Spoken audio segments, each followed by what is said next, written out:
también usaba la bobina de reunador eléctrico que permite obtener tensiones a partir de una fuente de corriente continua. Bueno, él trabaja específicamente con un nuevo tipo de rayos a los que los denominaba como rayos catódicos y relentos, observando los cambios en las propiedades de la corriente eléctrica que se producían. Y en uno de estos experimentos, él observó que cuando apagaba la luz, mientras el tubo de rayos catódicos se encontraba funcionando, y al colocar una placa de cianuro platino de bario enfrente de los rayos, estos brillaban con más intensidad. Y si colocaba un objeto entre el tubo de rayos catódicos y la placa, la imagen de este objeto iba a aparecer impresa en la placa. Al descubrir esto, este profesor empezó a realizar más experimentos con el fin de investigar este nuevo tipo de radiación penetrante, y la única explicación que encontró para este nuevo fenómeno era la acción de los rayos catódicos que se generaban en el tubo. Bueno, además de estas investigaciones, revelaron que este nuevo tipo de rayos podía atravesar tejidos blandos. Entonces, este científico decidió realizar un experimento en la mano de su mujer Berta, y con ello obtuvimos la primera radiografía, una de las primeras radiografías de la historia, que es la mano de Berta. Para poder obtener esta fotografía, la mano de Berta tuvo que permanecer 15 minutos frente a la placa para obtenerla, y bueno, este descubrimiento le otorgó al profesor en 1901 el Premio Nobel de la Física. Además, se los denominó como rayos X debido al desconocimiento de su naturaleza. Pues Imagínate cuánta radiación tuvieron que haberle dado a la pobre mano de la esposa de Hounsfield, perdón, de Röntgen. 15 minutos de exposición radiológica seguida, ¿no? Sí. Ahora esto es cuestión de milisegundos, ¿no? Una radiografía de mano, pero en ese tiempo pues fue mucha radiación. De hecho, ellos murieron de linfoma porque pues estaban expuestos a una radiación muy alta, ¿no? Estos rayos X han ido, la dosis de radiación de estos métodos de imagen de los rayos X ha ido decreciendo conforme avanza la tecnología. Hoy por hoy las dosis de radiación son muy bajas respecto a lo que eran en ese tiempo. Ya, en cuanto a la naturaleza y el origen del espectro electromagnético, a finales del año 1677, Isaac Newton descubrió que si lograba atravesar una luz a través de un prisma de cristal, esta luz se iba a descomponer en los colores del arco iris, entonces lo denominó como espectro. Pero luego, en el año 1800, William Herschel realizó mediciones de la temperatura de cada uno de los colores del espectro, y se dio cuenta de que cuando se aproximaba al color rojo, la temperatura aumentaba. Entonces sacó la conclusión de que existen otras variaciones del espectro que no son visibles por el ojo humano, y a estos rayos los denominó, que se acercaban al color rojo, los denominó como rayos infrarrojos. ¿Te puedes pasar, por favor? Bueno, actualmente conocemos que no únicamente existen los rayos infrarrojos, sino que dependiendo de la longitud de onda vamos a encontrar distintos tipos de radiación. Primero tenemos las ondas de radio, que tienen la longitud aproximadamente de un edificio, y estas ondas las podemos encontrar en los teléfonos celulares o también en el Wi-Fi. Luego tenemos las microondas, que tienen una longitud aproximada de un ser humano, y este tipo de ondas están presentes en los satélites o en el propio microondas, y son un tipo de radiación no ionizante que produce agitación de las moléculas, y esto a su vez genera movimiento de las moléculas, lo que va a generar un aumento de la temperatura, ya que todas las moléculas que se encuentran en movimiento van a generar calor. Luego tenemos los rayos infrarrojos, con la longitud de la punta de una aguja, y su uso más común es en el control de electrodomésticos a través de un control remoto. Luego tenemos el espectro visible, y bueno, esto tiene la longitud de microorganismos como los protozoos, y solo una pequeña parte de este espectro es visible al ojo humano. Luego están los rayos ultravioleta. Estos, bueno, se utilizan dentro de la medicina para desinfectar o esterilizar algunos instrumentos quirúrgicos. Luego tenemos los rayos X, estos también se los utiliza en la medicina con fines diagnósticos. Y por último tenemos los rayos gamma, que se producen por la explosión de fenómenos astrofísicos como por ejemplo una estrella.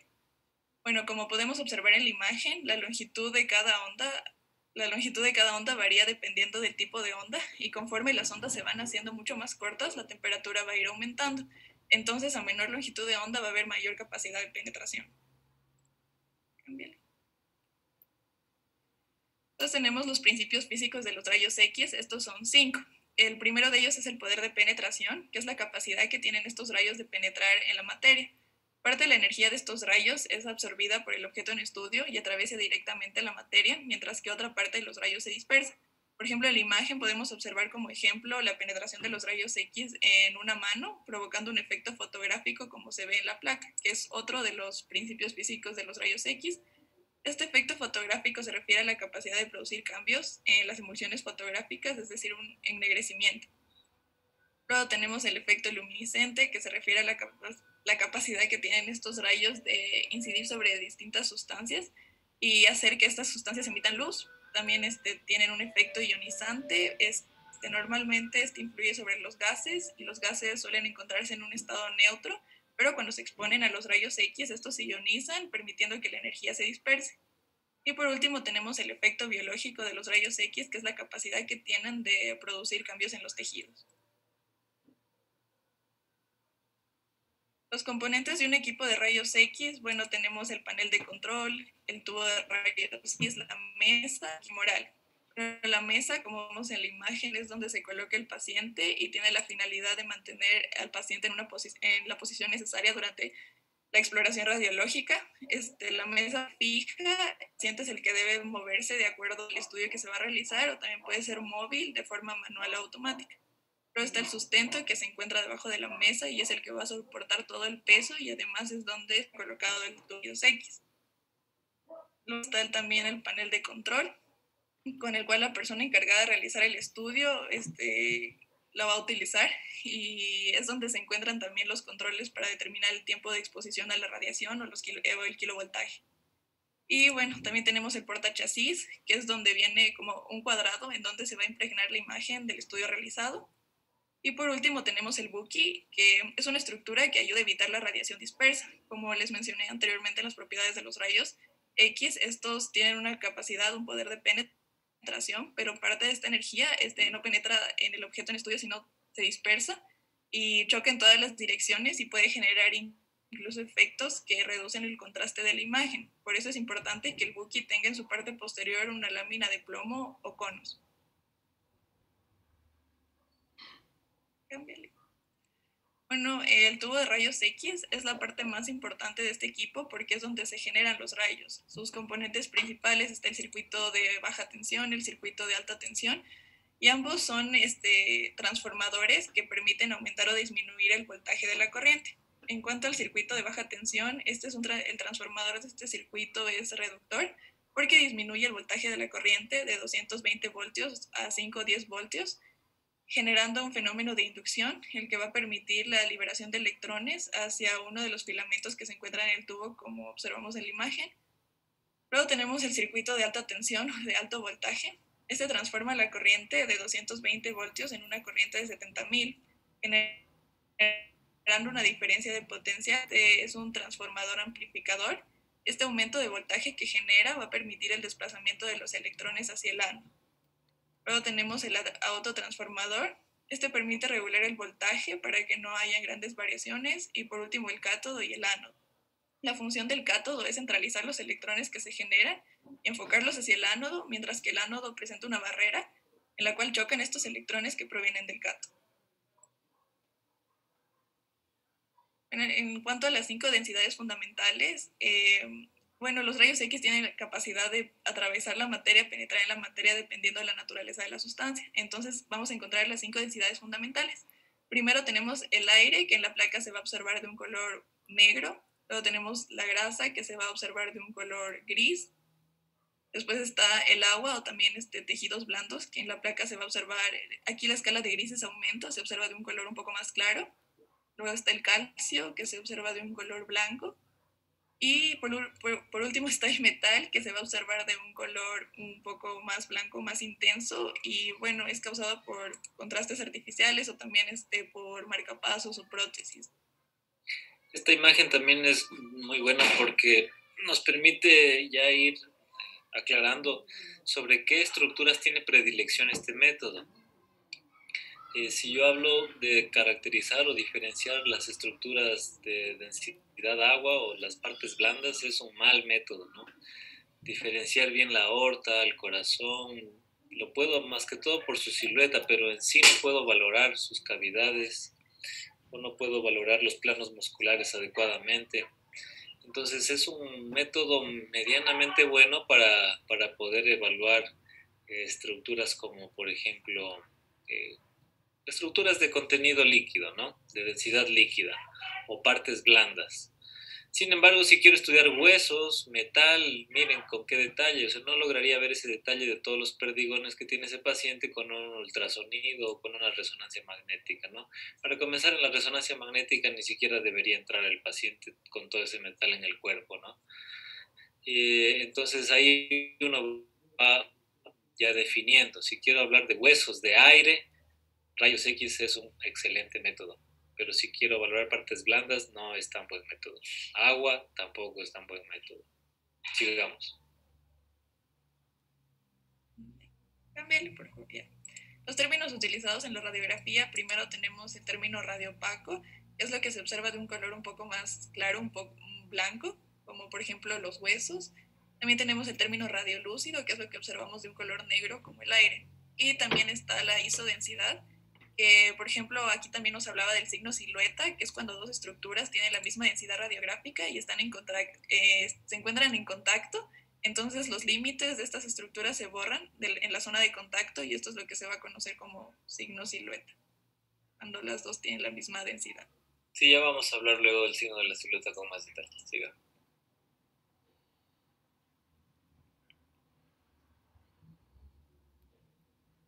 Está muy bien. Buenas imágenes. Bueno, continuando con los métodos de imagen, ahora vamos a hablar de la tomografía computarizada.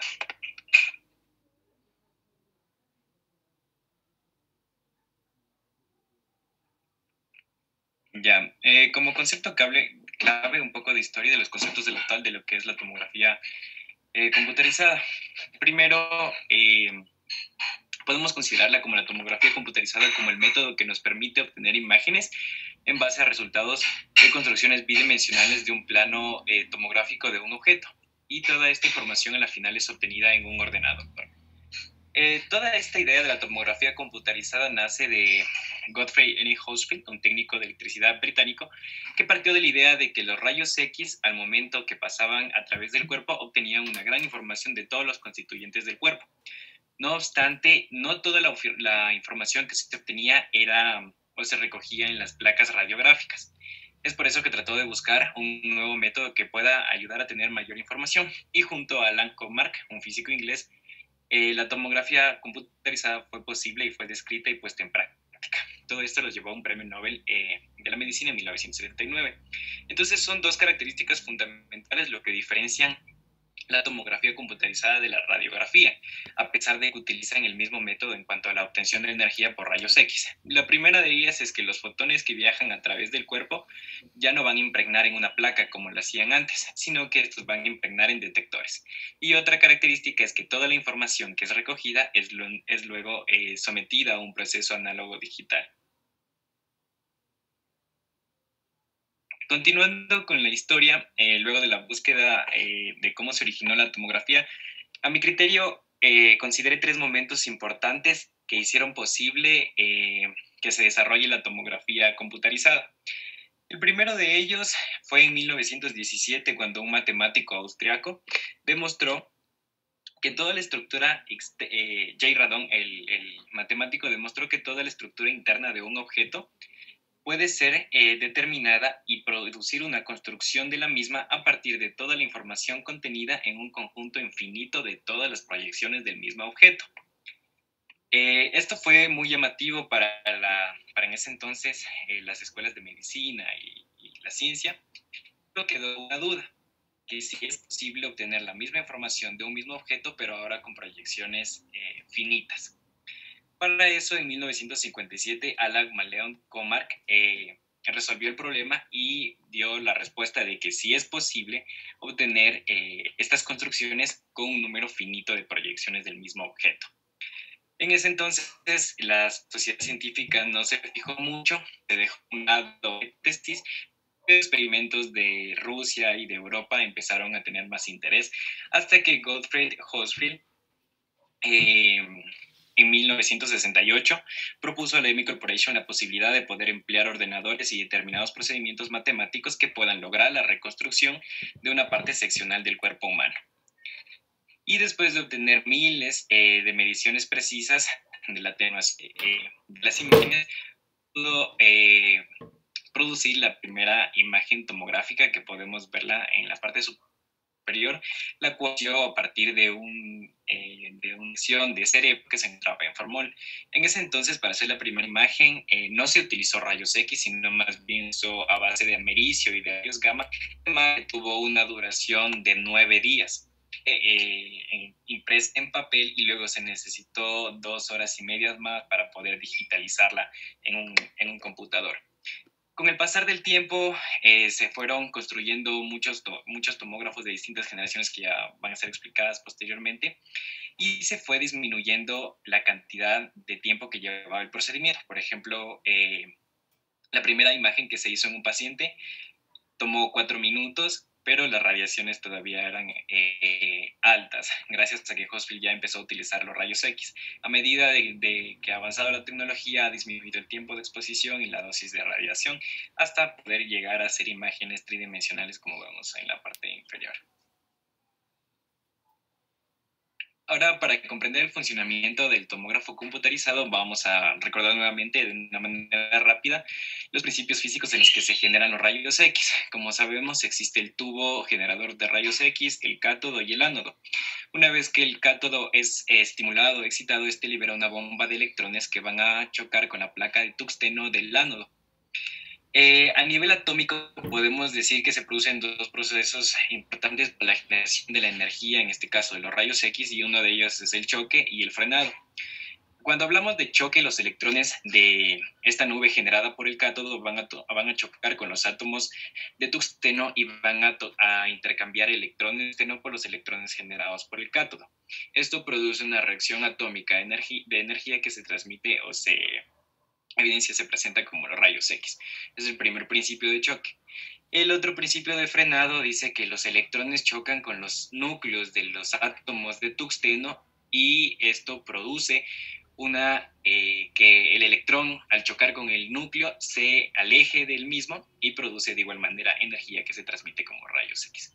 Entonces, el haz de rayos X llegan y atraviesan a la persona, al cuerpo como tal, y se producen ahora 2 efectos más importantes. El primero de ellos es el efecto fotoeléctrico, el cual habla de la atenuación de los rayos X dependiendo de la materia o de la estructura que está atravesando. El otro habla del efecto Compton, que quiere decir la dispersión que tienen estos electrones al tiempo que atraviesan la materia. De esta manera, la imagen no es nada más que la atenuación de los rayos X, y se forma por estos 2. Básicamente, el mismo principio físico, los mismos rayos X que Hochschild dio a su esposa Berta en esa radiografía de mano, los mismos se utilizan para la tomografía. Por eso agrupamos a los rayos X y la tomografía como parte de una misma familia. Usan los mismos rayos X, pero básicamente son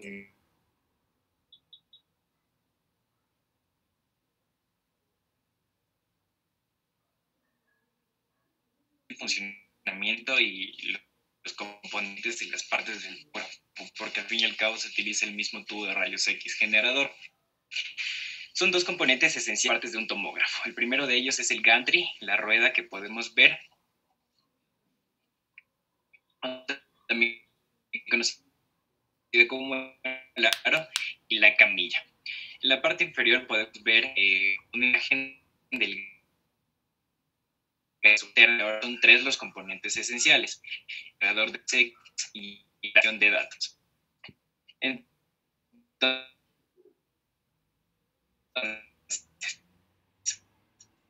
en este caso, el tomógrafo, y depende también a medida que va a emitir atenuación de los electrones de los rayos X, es detectada por las filas de detectores. Una vez que se obtiene esa atenuación, el sistema de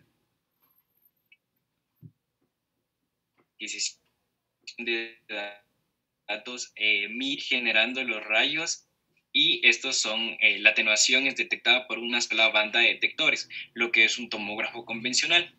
Pero existen también, por ejemplo, los tomógrafos multicolor,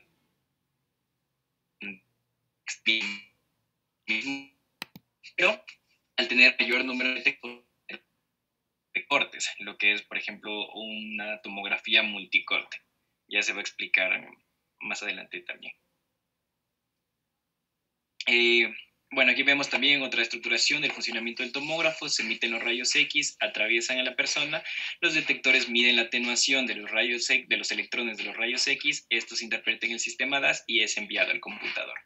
En cuanto a un poco más de historia del funcionamiento del tomógrafo, pues primero tenemos los tomógrafos de primera generación, los cuales, como podemos observar, tenían un solo detector, y a medida de que giraba también traslocaba, no hacía giros redondos, por así decirlo, sino que traslocaba y giraba, traslocaba y giraba. Los de segunda generación, por lo general, aumentó el número de detectores, se mantenían fijos y todavía seguía el método de traslocación, giro, traslocación, giro. Para los de tercera generación, ahora el tubo de rayos X gira completamente 360 grados. Bueno, antes también lo hacía, pero ya no es necesario la traslocación, y en vez de tener múltiples detectores, se crea una sola banda de detectores que va a girar al mismo tiempo que gira el tubo de rayos X. Los de cuarta generación, ahora se crea un anillo de detectores, como podemos observar. Obviamente ya no es necesario que estos giren, van a permanecer fijos, y simplemente el tubo de rayos X gira alrededor del anillo de detectores. En cuanto a los tomógrafos que utilizan o cómo obtener una tomografía de multicorte, pues básicamente esto genera más de 2 cortes en un solo giro. Y el número de cortes que nosotros vamos a obtener depende de las filas de detectores que existan dentro del gantry. Por lo general, los tomógrafos convencionales, si recuerdan, el tubo de rayos X tenía una especie de puerta, por así decirlo, para permitir la salida de los rayos. En este caso va a existir un artefacto que se llama colimador, el cual funciona de esa manera, como una puerta que permite que se dispersen mucho más los rayos o que disminuya esta dispersión. Como podemos ver, la figura A es una convencional, en solo tenemos un detector y el colimador se cierra, entonces hace un solo corte. Pero si aumentamos las filas de detectores, el colimador se abre, permite que exista una mayor dispersión de los rayos X. Esto impregna la atenuación en un gran número de detectores, sobre todo son filas, y se obtienen multicortes. Además, el grosor del corte depende de la celda o el tamaño que tenga la celda, en este caso de los detectores, lo cual es modificable. También existe la tomografía helicoidal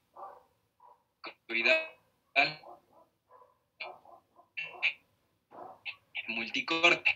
Sigue como lo ven, pero también se puede mover la camilla del paciente. En este caso aparece un término conocido como pitch, que es el cociente, la relación que existe entre el desplazamiento de la camilla del paciente al momento en que gira el gantry y sobre el espesor de corte.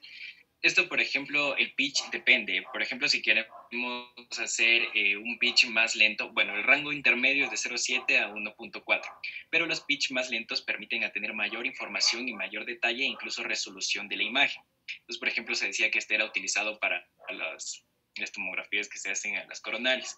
En cambio, si tenemos un pitch mucho más elevado, va a haber mayor velocidad a la que el paciente o la camilla del paciente se mueve, y vamos a tener menor información, menor interpretación y menor resolución.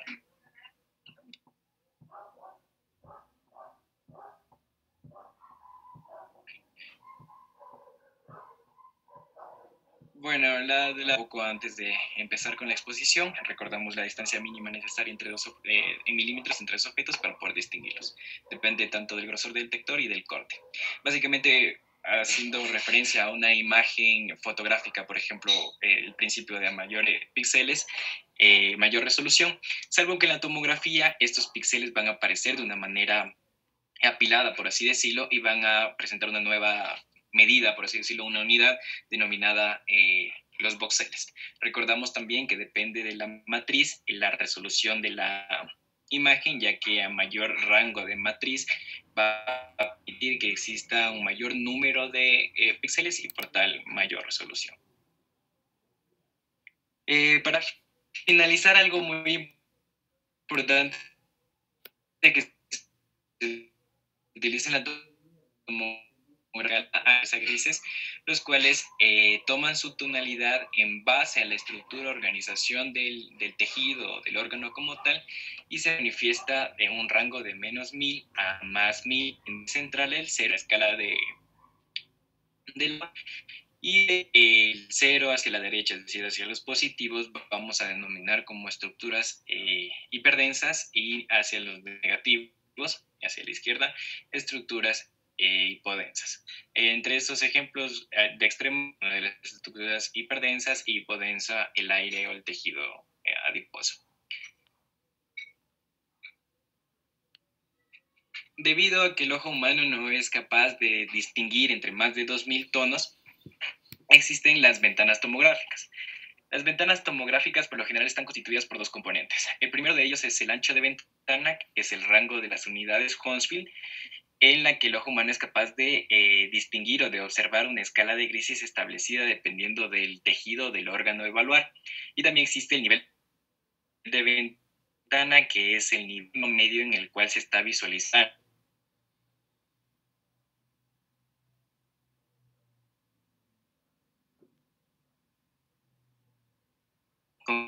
aéreo. Si recordamos, el aire es hacia las escalas de hipodenso con un ancho de ventana de -100 a -800 y su nivel de ventana en -400, donde se va a observar de una mejor manera el parénquima pulmonar. Muy bien, este cuadrito de las unidades Hounsfield hay que tenerlo presente a la mano mientras me voy memorizando, porque me va a servir justamente para lo que viene después. Muy bien, Juan Sebastián. José, perdón. Sigamos. Ya, entonces a continuación vamos a hablar sobre la resonancia magnética. Ya, como una breve introducción podemos hablar un poquito sobre el magnetismo. Bueno, cuando hablamos sobre magnetismo, nosotros lo sabemos relacionar con el imán. Pues en el caso del imán debemos de conocer que pues este es un objeto que pues tiene la capacidad de producir un campo magnético, que a su vez va a tener la propiedad de atraer ciertos materiales metálicos, como también repeler ciertos imanes. En el caso de la historia de cómo surgió pues la palabra de magnetismo, nos mencionaba que los antiguos griegos pues vivían en una ciudad de Magnesia, y pues aquí existía una piedra conocida como es un mineral de hierro que es denso, duro y frágil, y también va a tener lo que es las propiedades ferromagnéticas. Esto quiere decir que va a traer lo que son el hierro, el acero, junto con otros metales. Asimismo, en el caso de la conformación del imán, pues debemos de saber que existe un polo norte y un polo sur. Estos dos van a tener una gran capacidad de atracción, a diferencia de su zona media, en la cual no va a tener ese tipo de capacidad de atraer lo que son los metales. Asimismo, es muy importante tomar en cuenta que en el magnetismo, los imanes tienen una gran capacidad de atraer lo que son materiales ferromagnéticos, como es en el caso del hierro. Entonces, en el caso del hierro nos mezcla dos Asimismo, bueno, en el caso de la distribución de cómo van a estar ubicados, también nos mencionaba que esto se los denominaba como momento magnético. Pero al momento de que colocamos al frente del hierro lo que son los campos magnéticos, como el caso del imán, bueno, estos polos se van a dirigir hacia la ubicación del imán. Entonces, por eso se los denomina como materiales ferromagnéticos. Asimismo tenemos otros, como es en el caso del níquel y también en el caso del cobre. También tenemos lo que son los materiales paramagnéticos, los cuales son ligeramente atraídos hacia el imán, como es en el caso del aluminio, del hidrógeno, como también del agua. Y también los materiales diamagnéticos, que son ligeramente repelidos del imán. Siguiente, por favor. Gracias. Ya entrando un poquito más a la resonancia magnética, tenemos la historia. Bueno, en 1944 tenemos primero a Isidor Isaac Rabi, quien tuvo el primer premio Nobel debido al descubrimiento del método de resonancia. Y esto se lo puede afirmar debido a que este tiene registros de las propiedades magnéticas estudiadas en los átomos. Perdón.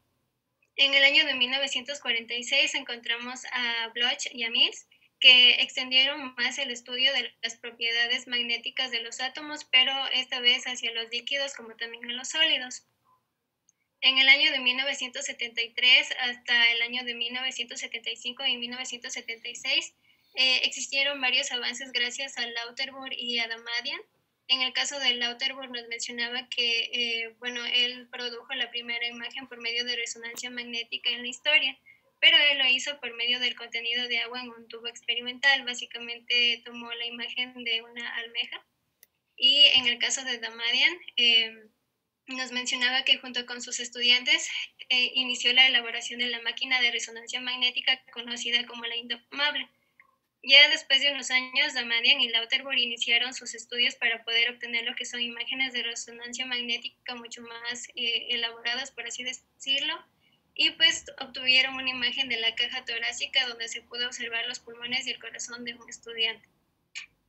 Y finalmente tenemos en el año de 1977 a Peter Mansfield, quien es reconocido como pionero de la utilización de resonancia magnética, ya que pues lo aplicó ya al campo de la medicina.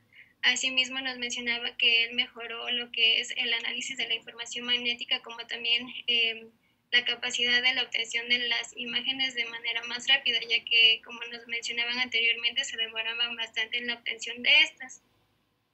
Siguiente, por favor. Y entrándonos a los principios físicos de la resonancia magnética, podemos iniciar con la física del magnetismo a nivel molecular. Como sabemos, la materia se encuentra conformada por átomos y estos átomos poseen partículas subatómicas. En la corteza vamos a encontrar lo que son los electrones, que tienen carga negativa. En su núcleo vamos a encontrar los protones y los neutrones. En el caso de los protones, estos pues se caracterizan porque tienen una carga positiva y los neutrones no tienen carga. Como un ejemplo podemos tener al protón, quien nos mencionaba que este iba a girar sobre su propio eje y esto se lo conoce como spin. También nos mencionaba que pues, sus movimientos en forma de rotación se debía gracias a la carga eléctrica que tenía el protón. Entonces, al momento de que el protón rotaba o hacía la rotación en spin, se generaba lo que era el campo magnético, el campo magnético. Y este a su vez tenía un vector que, bueno, en este caso en la imagen se observa que el vector está representado por la flecha. Entonces representaba la fuerza o el momento magnético. Entonces, como ya mencioné, el protón ya tiene su energía, pero al momento de rotar también va a generar una carga de energía. Pero si nosotros aplicamos más energía, el movimiento de rotación de spin va a cambiar a un movimiento de precesión, que más adelante lo voy a explicar. Siguiente. Por favor. Y entrándonos prácticamente a los tejidos y la aplicación de la resonancia magnética en estos, debemos de tomar en cuenta diferentes puntos. En la resonancia magnética básicamente se utilizan los átomos de hidrógeno y esto se debe a que tienen un número impar de protones en su núcleo, lo que genera que pues realicen movimiento de spin. Asimismo, también nos mencionaba que pues gracias a este movimiento se obtiene el campo magnético que mencioné y también se debe a que el átomo de hidrógeno es muy abundante en el cuerpo. Una cosa más que debemos de tomar en cuenta es que pues el cuerpo humano no tiene magnetismo. Entonces los vectores de los protones de hidrógeno van a estar distribuidos al azar, así como vemos en la imagen izquierda, ¿no?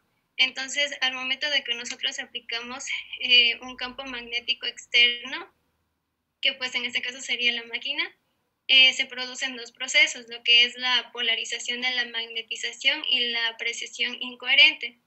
En el caso de la polarización de la magnetización, se refiere a que los vectores del spin de los átomos de hidrógeno se van a alinear, pero estos se van a alinear hacia la dirección del campo magnético externo, como lo podemos ver en la imagen derecha, que todos los átomos se van hacia arriba, ¿no? Por así decirlo. Entonces, esto también hay que tomar en cuenta, ya que la dirección de donde van los vectores puede ser paralela o antiparalelo. Pero nos mencionaba que pues la alineación que más predomina es de manera paralela, ya que tienen el uso de una menor energía, a diferencia de la alineación antiparalela, que tiene el uso de mayor energía. Y asimismo se produce lo que es la precesión incoherente. En el caso de la precesión, pues básicamente se refiere a un movimiento cónico, como se puede observar en la imagen inferior. Básicamente todos los protones van a tener ese mismo movimiento, pero no van a realizarlo a la misma vez, sino que van a ser a diferente tiempo, por así decirlo. Entonces nos mencionaba que cuando había mayor intensidad del campo magnético de la precesión iba también a ser mayor. Entonces esto es como primer punto, ¿no? Pásale, por favor. Ya. Luego de que pues ya ocurren estos dos pasos, se realiza lo que es la aplicación de ondas de radiofrecuencia. Al momento de que se aplican lo que son las ondas de radiofrecuencia, ocurre la rotación de la magnetización, también conocida como magnetización longitudinal, y también la precesión coherente, conocida como magnetización transversal. La rotación de la magnetización, también conocida pues como magnetización longitudinal, se refiere que al momento de que nosotros aplicamos lo que son las ondas de radiofrecuencia,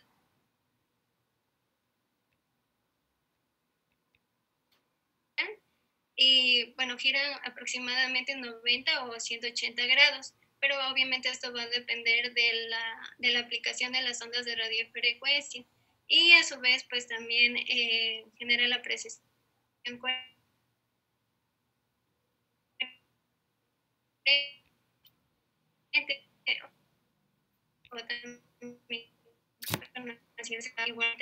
y van a tener el mismo movimiento de precesión, pero esta vez frecuencia en spin eco. A manera de resumen, nos mencionaba que al momento de aplicar una sola onda de radiofrecuencia, esta señal que se genera se detecta que no tiene suficiente energía, por así decirlo. Entonces, para que siga su proceso, se debe de aplicar varias ondas electromagnéticas, lo cual permite que pues se genere el eco de la primera onda, por así decirlo, y que siga pues su proceso normal de fase y de rotación que ya había mencionado anteriormente.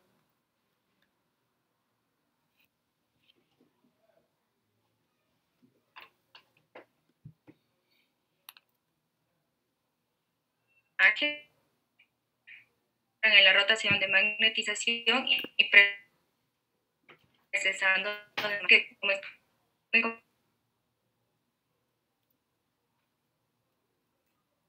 esto da lugar a la relajación, que es la manera y el tiempo. Estos protones de hidrógeno vuelven a su estado de reposo o estado basal, y se va a dividir en un tiempo de relajación T1 y T2. Aquí podemos ver cómo vuelven a su estado basal. La relajación longitudinal o T1 es el tiempo que se requiere para que la magnetización longitudinal recupere un 63% de su valor de equilibrio, es decir, el tiempo contralateral que aquí, que vuelven a orientar su vector de manera paralela, todos con el campo magnético externo, y empiezan a liberar energía. Luego tenemos la relajación transversal T2, que en cambio es el tiempo que se requiere para que la magnetización transversal decaiga de un 37% del valor máximo que alcanza. Este valor máximo lo va a alcanzar cuando empiezan a precesar de manera coherente, por lo que en esta relajación lo que se va a dar es que empiezan a precesar de manera incoherente. Aquí se encuentra es que da lugar a la imagen. Aún así, la imagen no está determinada solo por esta señal de los tiempos de relajación T1 y T2, sino también por la densidad de los espines, que es directamente proporcional al tejido, ya que va a representar el valor o la cantidad de protones de hidrógeno que tiene cada tejido. Y esto explica por qué en la resonancia magnética los huesos no van a ser porque el porqué de los huesos sean hipointensos, ya que no tienen una gran cantidad de protones de hidrógeno. Entonces, dependiendo del momento en el que se capte la señal, la imagen se va a dar en T1 o en T2. Las características de la imagen en T1 es que el tejido adiposo va a ser hiperintenso y los líquidos hipotensos, lo que es lógico o las lesiones como el edema sean hipointensas. Entonces aquí tenemos en la imagen de T1, podemos ver que en los ventrículos laterales el líquido es hipointenso y también podemos ver cómo la sustancia blanca va a tener una mayor intensidad, ya que esta tiene un alto contenido lipídico, mientras que la sustancia gris, que tiene un contenido más líquido, va a tener una menor intensidad. La imagen en T1 es óptima para poder ver una estructura anatómica o tejidos blandos o también la grasa. Cuando se capta la señal en T2, en cambio obtenemos lo que se ve en esta imagen, que el tejido adiposo es hipointenso, el líquido hiperintenso y las lesiones hiperintensas. Entonces, en esta segunda imagen vemos cómo el líquido de los ventrículos laterales es hiperintenso y se invierte lo que mencioné anteriormente. Y aquí la sustancia blanca va a tener una menor intensidad que la sustancia gris. Y en T2 es óptima, en cambio, para poder evaluar el contenido líquido y también poder evaluar lesiones como los edemas. Luego tenemos el equipo de resonancia magnética. Este va a estar formado de manera general por un campo magnético externo y un emisor de radiofrecuencia interna. Está constituido por el imán, el campo magnético externo por el imán, el cual actualmente suele tener una intensidad de 1.5 Tesla, y la bobina de gradientes. Aparte de esto, el equipo de resonancia magnética está formado por la camilla en la cual se coloca el paciente y la bobina de radiofrecuencia. Todo esto se encuentra dentro de un cuarto aislado por las paredes, que sería lo que vemos en amarillo, lo cual es importante para que las emisiones de ondas de radiofrecuencia que se pueda tener en el exterior, ya sea por el Wi-Fi o por el celular, no vayan a alterar la imagen que se obtiene. También se debe tener en cuenta que cuando el paciente entra a este cuarto, debemos pedirle que deje todo, el paciente va a entrar sin ropa, pero también se debe tener en cuenta que si entra alguna estructura de metal, como unas llaves o también alguna persona que tenga una dentadura o una prótesis, esto puede dar lugar a que se altere la imagen que se obtiene de la resonancia magnética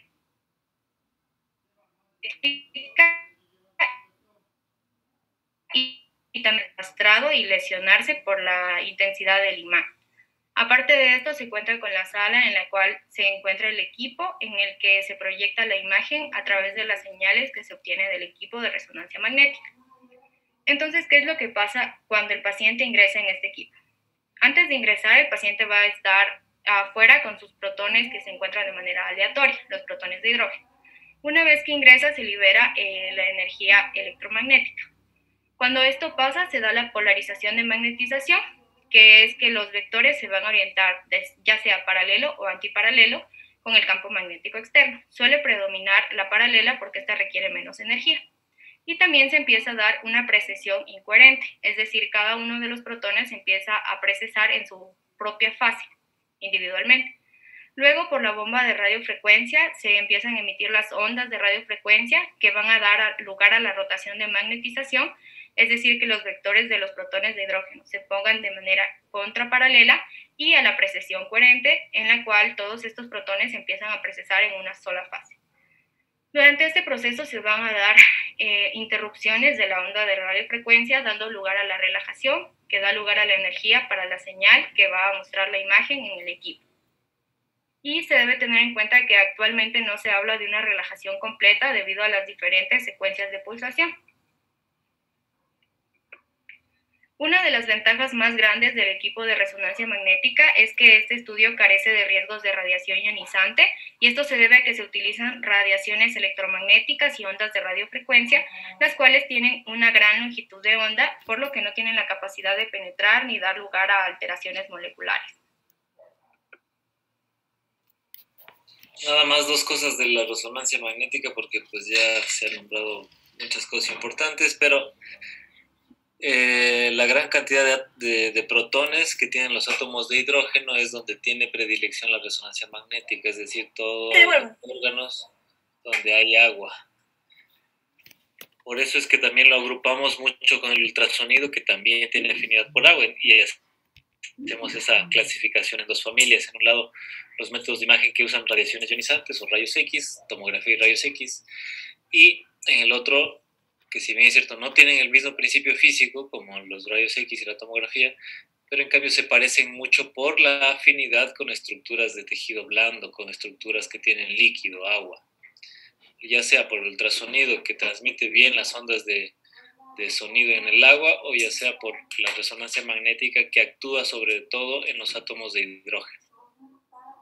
Continuemos, por favor.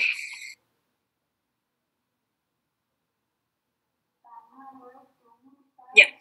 Bueno, ahora vamos a continuar con el ultrasonido. A modo de introducción, en la naturaleza encontramos desde varios tiempos inmemorables animales que utilizan el ultrasonido como medio de orientación, comunicación, localización de alimentos y defensa. Algunos ejemplos de estos animales son las polillas, las marsopas, los pájaros, los perros. Continúa, por favor. En cuanto a la historia, tenemos que en 1912, justo en abril, poco después del hundimiento del Titanic, se sugirió la utilización de ecos ultrasónicos para detectar objetos sumergidos. Entre 1939 y 1945, justo durante la Segunda Guerra Mundial, el sistema inicial desarrollado por Langevin se convirtió en el equipo de norma para detectar submarinos, conocidos como ASDIC. Más adelante, el sistema se convertiría en el sonar, cuya técnica muy mejorada es utilizada hasta la actualidad en los equipos de navegación. En 1957 se publicó por primera vez el registro del velo simétrico de flujo de la arteria humeral en un ser humano a través de un emisor y receptor de un ultrasonido. Continúa. Para saber cómo funciona el ultrasonido es necesario tener en cuenta el concepto de sonido. Entonces, se dice que el sonido va a ser producido por el disturbio de moléculas que van a componer un objeto. Por esto se dice que el ultrasonido es de naturaleza mecánica. Pues para que se genere un sonido es necesario que vibre alguna fuente que puede ser elástica o de material deformable, por lo que la percepción del sonido es en realidad una sensación de que algo se está moviendo. La frecuencia con la que las moléculas vibran va a depender de la fuente que originó el sonido. Por otra parte, para que esta vibración pueda ser transmitida, necesita de un medio a través del cual desplazarse. Es por eso que el sonido nunca se transmite en un medio vacío. Las frecuencias audibles para el ser humano van de 20 a 20.000 Hz. Superior a esto, el sonido no es perceptible. Superior a esto es lo que se conoce como un ultrasonido. E inferior a 20 Hz es lo que se conoce como un infrasonido. Las ondas sonoras transfieren su energía mecánica al medio, provocando oscilaciones de sus moléculas, justo alrededor de una posición de equilibrio, y cambios periódicos tanto en la presión como en la densidad y en la temperatura. La presión, la densidad y la temperatura del medio, así como el movimiento de las partículas, son variables acústicas que van a cambiar en función del tiempo y el espacio. Hay que destacar que un ciclo va a ser la variación completa de una variable acústica. O lo que es lo mismo, la distancia entre dos puntos ubicados en la trayectoria de una onda que presenta igual vibración. Es decir, que van a vibrar en igual fase. Pásale, por favor. Si nosotros pudiéramos detener una onda de sonido y medir la distancia que hay en esta desde que comenzó la onda hasta el final del ciclo, esta distancia sería la longitud de onda. A esta se la representa con la letra lambda. El intervalo de tiempo preciso para completar este ciclo es de velocidad importante porque tiene la relación con la resolución de la imagen.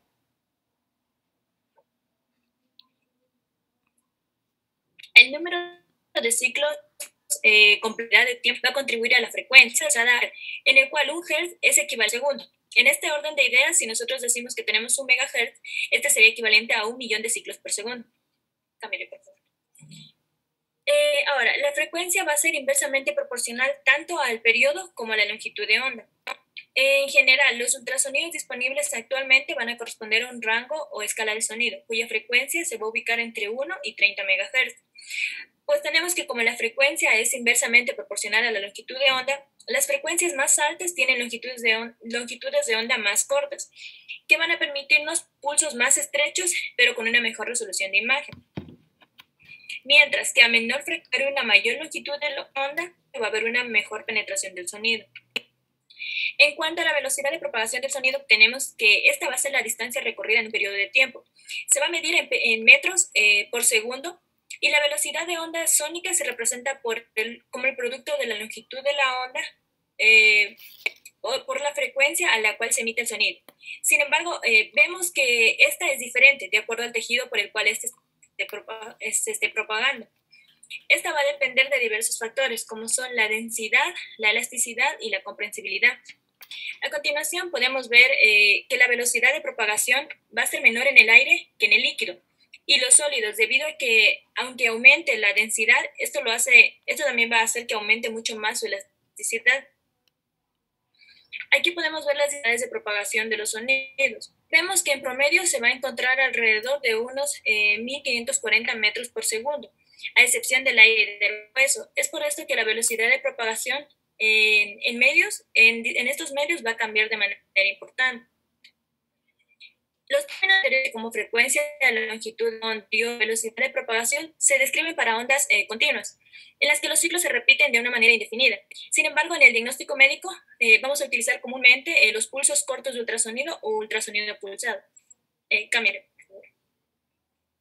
Los cuales se van a producir aplicando pulsos eléctricos en el transductor. En cuanto... pásale.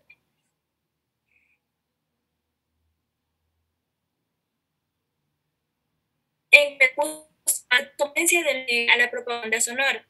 Se define como la densidad del medio por la velocidad de propagación. Se expresa en metro cuadrado sobre segundo y su unidad en el organismo humano, la impedancia de las interfaces de los giros. Y aquí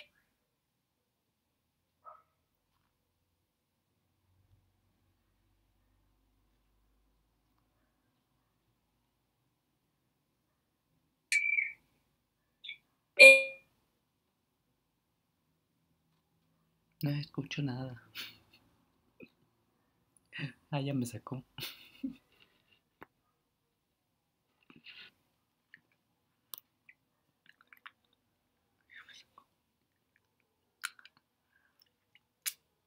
Cerebro, vejiga, vesícula, todo buen método para evaluarse con los sonidos, ¿no? Ya. Hasta ahora hemos evaluado los ultrasonidos en la propagación de un medio homogéneo. Sin embargo, la utilidad del ultrasonido en el diagnóstico médico se basa en que va a haber una interacción con los medios atravesados. Este va a interaccionar con los tejidos humanos en función de sus características y el resultado de estas interacciones va a ser recogido para el diagnóstico en forma de ondas de ultrasonido. Entonces, en una interfaz acústica, los ultrasonidos, es decir, la onda que incide como tal del ultrasonido, que viaja en dos medios en la misma dirección en la que viaja el haz que incide y que puede sufrir diferentes fenómenos. Tal es el caso, por ejemplo, de la reflexión. Al momento de reflejar una parte de esta onda, esta puede resurgir como una refracción, que va a regresar, va a chocar contra otra interfaz, pero con un ángulo diferente. A su vez también tenemos la transmisión. Esto quiere decir que se transmite la onda del sonido tal y cual, como se la escuchó. Y por último tenemos la absorción, en la cual se va a dar una pérdida de energía del ultrasonido al pasar de una interfase a otra. Pásale, por favor. Ahora, la intensidad. Tenemos que la intensidad actualmente va a ser la mejor manera de describir la magnitud de una señal. Esta es equivalente a concentrar los rayos solares a través de una lupa sobre una hoja de papel. Aquí vemos cómo la potencia de los rayos del sol es insuficiente para quemar el papel, pero si concentramos los rayos del sol en un área específica, podemos aumentar el poder como tal de estos y podemos ocasionar que se queme el papel. Entonces, es importante determinar cómo está la intensidad del ultrasonido, ya que esta va a determinar la seguridad del mismo.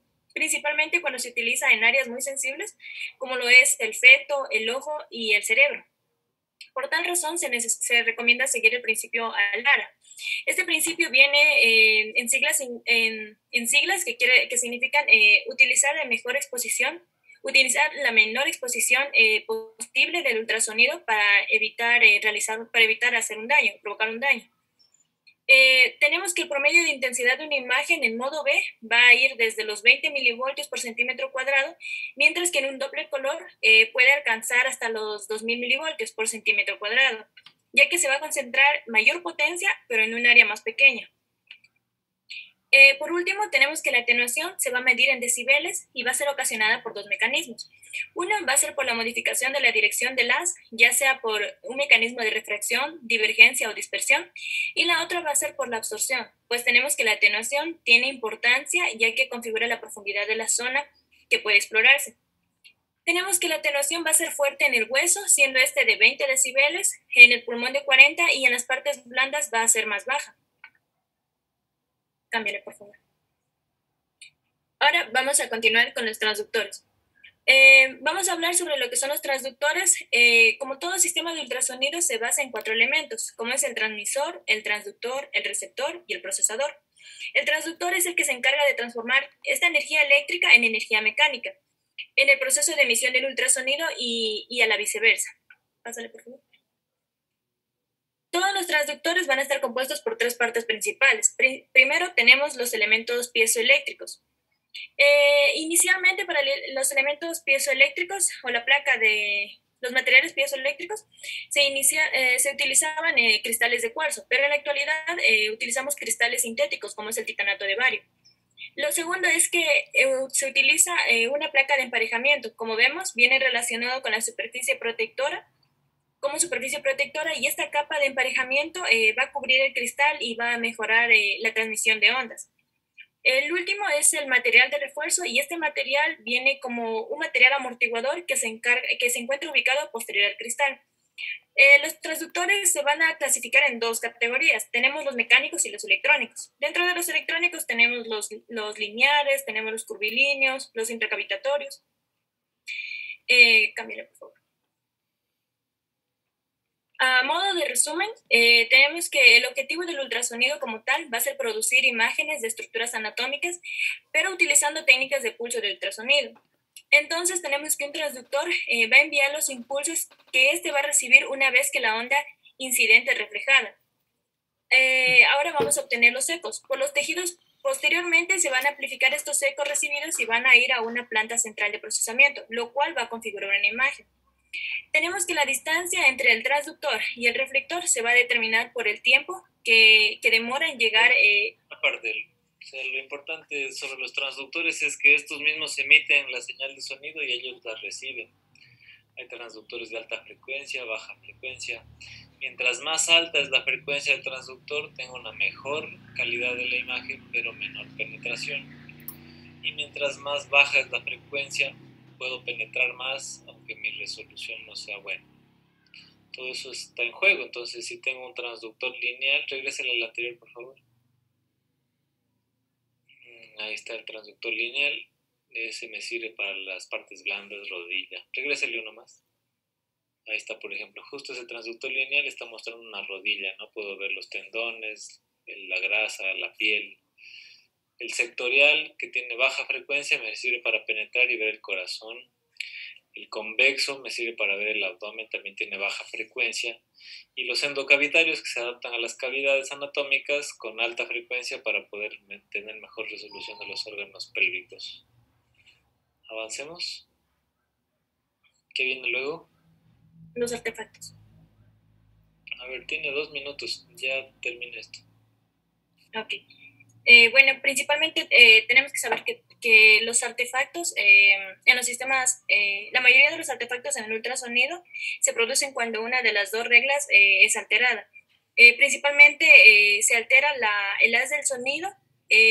Sabemos que en el ultrasonido el haz del sonido sale de manera recta desde el transductor y va a regresar de manera recta de la misma manera. Entonces el artefacto es el que se va a encargar de tergiversar, por ejemplo, esta imagen y muchas de las veces nos puede ayudar a a darnos un diagnóstico clínico, nos puede ayudar a darnos un diagnóstico o también nos puede ayudar a confundir. Algunos artefactos, pásale por favor, que tenemos es el anillo abajo, tenemos la cola de cometa, tenemos imagen en espejo, pásale. Tenemos el artefacto en fantasma, el sombreado de bordes y la distorsión de límites. Son algunos de los ejemplos. Y por último tenemos los términos que se utilizan en ultrasonografía.